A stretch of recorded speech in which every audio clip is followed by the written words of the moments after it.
Alors pour ceux qui me connaissent pas, je vais peut-être me présenter d'abord. Je m'appelle donc Cathy Bigouin, je suis chargée d'études donc sur le cerf France-Garonne et Tarn depuis un certain nombre d'années. Je vais vous présenter les données Tarn-et-Garonne et en production animale après les bovins laits, bovins viande. Si on regarde les productions animales, donc là on va regarder les bovins laits et bovins viande. Alors ce qui est important cette année, avant de rentrer dans ces deux productions-là, c'est les maladies, le problème sanitaire. Je ne sais pas si vous avez entendu parler de la MHE. Donc ça, c'est vraiment problématique, je dirais. Alors là, c'est une situation en fin novembre, début décembre. Donc on avait 3636 foyers localisés, du moins déclarés, sur 20 départements, et c'est parti du bassin, alors de l'Espagne, et puis c'est venu par les Pyrénées, et puis ça s'est étalé, je dirais. Et donc cette maladie-là, c'est un moucheron qui transmet cette maladie. Alors en ce moment, il fait froid, donc ça va s'arrêter. Mais sur le printemps, ça va reprendre, quoi, hein, puisque les moucherons, ils vont revenir et ils vont piquer des bêtes infestées. Donc ce qui veut dire que ça va, sur 2024, c'est peut-être plus là la problématique qu'on va avoir que sur 2023 quand même. Surtout qu'il n'y a pas de vaccin, hein, et les bêtes qui sont atteintes de cette maladie, elles ont énormément de fièvre et autres, donc des baisses de production très marquées. Il faut quand même vachement les remonter, et c'est pas simple, il faut le prendre vraiment au début, quoi. Donc les effets risquent de se voir un peu sur cette campagne, mais surtout sur la campagne 2024. Et si on regarde la FCO, donc là, ça a touché plus les ovins que les bovins cette année.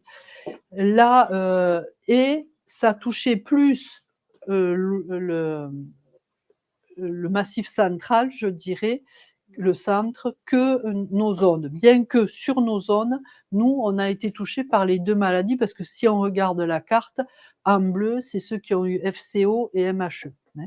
Donc, qui ont eu les deux effets.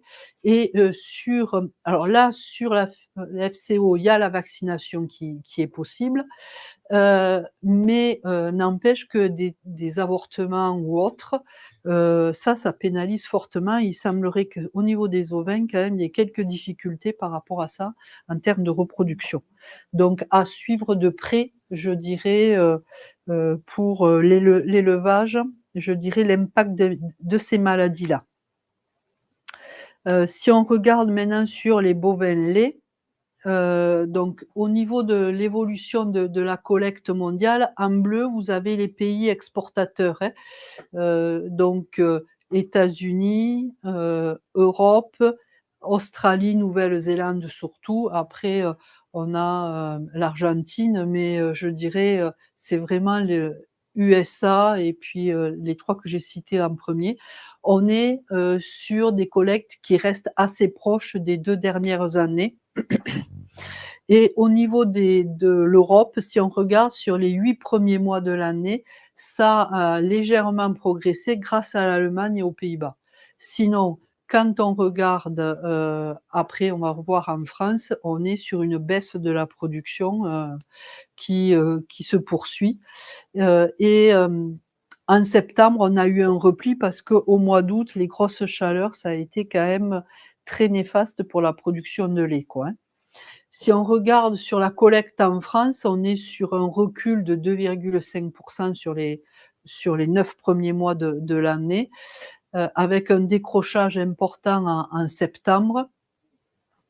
Et on le voit, hein, la courbe bleue plus soutenue, il y a une baisse tout au long de l'année. Alors cette baisse, elle est liée à une perte d'exploitation, hein. On a des arrêts laitiers d'une façon importante, et qui continue, je dirais. Et malgré un prix bien orienté, il n'empêche qu'on a un certain nombre de producteurs qui arrêtent. Si on regarde au niveau Occitanie, on est sur moins 10% de volume livré sur les 12 premiers mois, de août à août, une diminution du nombre d'exploitations de 6%, Et si on regarde en Tarn-et-Garonne, on approche les 10%. Ce qui veut dire qu'au niveau de Tarn-et-Garonne, ça fait plusieurs années où on est nettement en repli. On est sur des zones où il n'y a plus d'élevage laitier. Et on a donc, comme on a moins de producteurs, on a moins de cheptels laitiers. On est à -5 en Occitanie contre -2 au niveau de la France. Donc, ce qui veut dire que ça, c'est préoccupant pour la filière laitière, je dirais.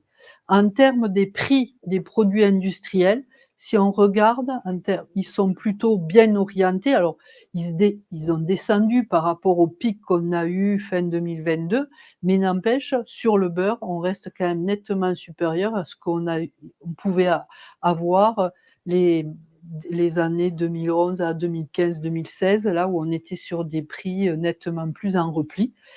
Et sur la poudre de lait, c'est à peu près la même chose, sauf que là, on est revenu sur un niveau un petit peu comparable à ce qu'on pouvait avoir sur 2009, 2011. Donc quand même, des prix des produits industriels sur cette période-là, bien orientés en termes de prix. Alors en termes de prix au niveau de la France, c'est depuis le mois de... Donc là, vous avez la courbe en noir France, et là, vous avez la courbe au niveau de l'Allemagne.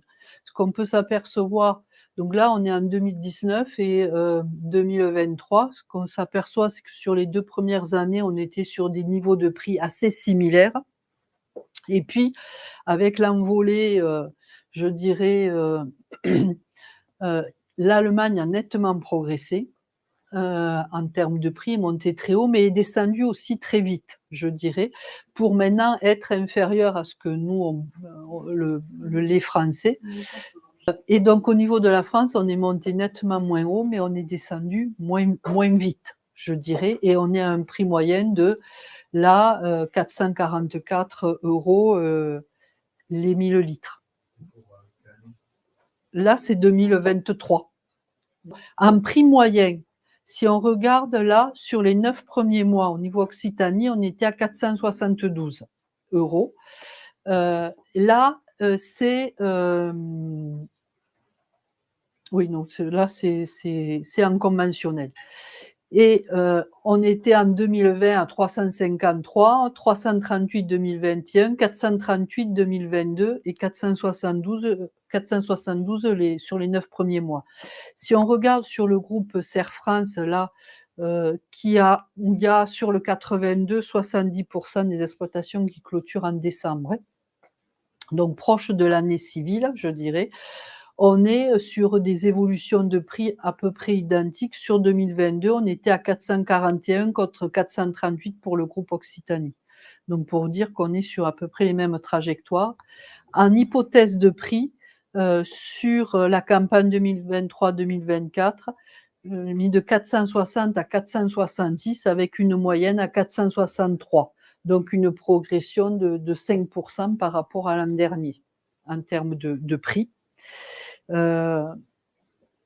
Si on regarde maintenant au niveau de la consommation des ménages, alors là c'est en volume, c'est pas en euros, mais on s'aperçoit qu'au niveau des achats en magasin, ils sont nettement plus faibles, je dirais, que ce qu'on pouvait avoir l'année précédente.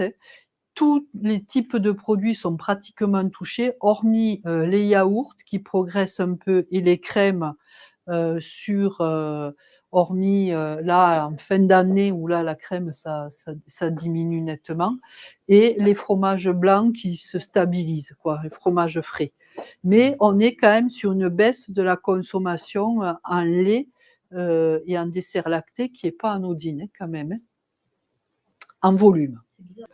Donc, on a une consommation en baisse malgré tout.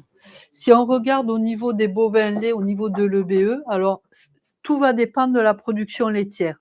Parce que là, dans l'hypothèse, j'ai mis une baisse de moins 2% de la production laitière et qui va de moins 4 à moins 1. On peut avoir une production laitière qui chute nettement.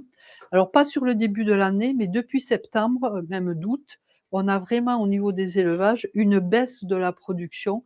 Alors une partie, c'est lié au climat, une autre partie, il semblerait que ça soit lié à la qualité, des fourrages et des maïs qui ont pas été si bons que ça. Puis quand il a plu, les foins et tout ça, une valeur en volume, on en a eu, mais en qualité nutritive, ça a pas été des fois exceptionnel. Donc ça peut jou ça joue et puis après, on a eu l'histoire de la MHE qui, certains élevages ont été touchés, donc du coup des pertes de production qui peuvent des fois être importantes. Donc ce qui fait que si on est sur ce niveau-là de production, avec le prix comme je vous l'ai dit tout à l'heure, on serait sur une progression du produit de 5 avec des stocks fourragers supérieurs à l'année d'avant, puisque l'année d'avant, on était sur des niveaux de stock faibles. Et donc dans ce cadre-là de figure, on serait sur, un EBE à peu près similaire à l'année 2022 qui avait été, d'un bon niveau, puisque si on regarde sur, les 6 dernières années, c'est la meilleure année au niveau de 2022, au niveau de l'EBE. Par contre, si la production chute à plus de -4, là, pour le coup, ça va décrocher très vite, quoi. Donc je dirais que ça, c'est un paramètre qui est très, très important à suivre, le volume produit, quitte si on peut à rajouter un animal ou 2 pour faire la même production, même si on voit que par vache, on n'arrive pas à une production identique à l'année d'avant, quoi. Ça, c'est des paramètres qu'il faut vraiment suivre. Et en termes de revenus disponibles, donc sur 2022, on était à 20 100 à l'UTH et là, on serait entre 17 et 23 000 avec une moyenne, identique à celle de 2022. Donc en bovin lait, je dirais, on est sur, un EBE relativement stable.